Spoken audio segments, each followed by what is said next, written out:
Selamat pagi saudaraku seiman dalam Kristus. Marilah kita siapkan hati dan pikiran kita untuk mendengarkan firman Tuhan. Tuhan beserta kita.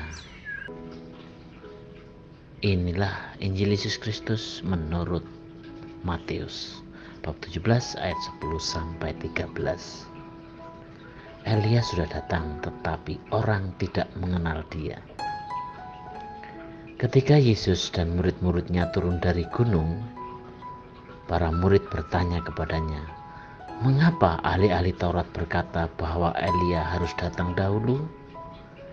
Yesus menjawab, "Memang Elia akan datang dan memulihkan segala sesuatu. Dan aku berkata kepadamu, Elia sudah datang, tetapi orang tidak mengenal dia dan memperlakukannya menurut kehendak mereka. Demikian pula Anak Manusia akan menderita oleh mereka." Pada waktu itu mengertilah murid-murid Yesus bahwa ia berbicara tentang Yohanes Pembaptis. Demikianlah Injil Tuhan. Terpujilah Kristus.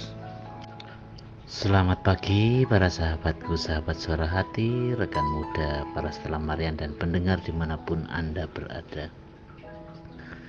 Dalam bacaan Injil hari ini, kita mengingat kembali tentang Nabi Elia. Nabi Elia diutus di tengah bangsa Israel untuk mengajak dan mengajarkan mereka hidup dalam kasih dan taat pada Tuhan.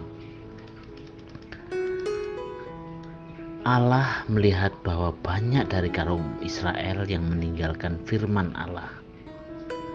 Hanya sedikit dari antara mereka yang berbuat baik dan hidup dalam kasih. Elia memberikan pencerahan atas kekelaman cara hidup bangsa Israel.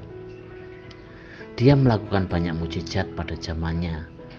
Meskipun pernyataannya keras, namun ia memiliki hati yang tulus untuk mengembalikan bangsa Israel pada cara hidup yang benar. Elia dipuji dan dikagumi bangsa Israel. Demikian juga dengan Yohanes Pembaptis, menyamai Elia dalam hal tapa dan kekerasan hidupnya, dalam doa dan kenabiannya untuk memberikan arah baru menuju kedatangan Mesias. Kedua tokoh ini tidak bisa dipertentangkan, tetapi harus dilihat sebagai sesuatu yang berkesinambungan.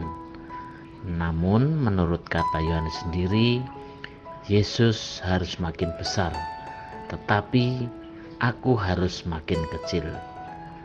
Para sahabatku, sahabat suara hati, rekan muda, para pendengar dimanapun Anda berada, semua orang seolah-olah tahu siapa Tuhan. Mereka dapat mengatakan apa saja dengan mengatasnamakan Tuhan. Namun apakah mereka sungguh-sungguh tahu dan mengenal Tuhan? Bagaimana dengan kita? Apakah kita mengenal Tuhan? Para sahabatku, saudaraku seiman dalam Kristus, bagaimana kita dapat mengenal Tuhan jika kita tidak pernah berjumpa dengannya?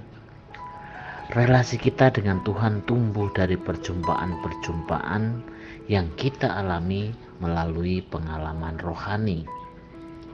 Ada macam-macam pengalaman rohani yang bisa kita peroleh, entah ketika kita sedang berdoa ataupun ketika kita sedang melaksanakan tugas kita sehari-hari, baik sebagai orang tua, sebagai anak, guru, pegawai kantor, pedagang, dan lain sebagainya.